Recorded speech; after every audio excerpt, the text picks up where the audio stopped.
Una de les pràctiques més sorprenents que hem recollit de viva veu era que els pescadors de Cala Ratjada, etc., i altres pescadors, abans de sortir a pescar, agafaven un guinevet de plata i teaven literalment, això pot parecer molt sorprenent, però xerrat amb gent que ho va veure, teaven els nígols.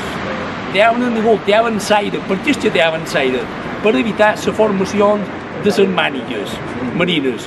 Això entre els pescadors. Però aquí a Manacor també hi havia curanders, bruixots, que feien aquestes pràctiques. Un d'ells era l'amo Guillem Batlet.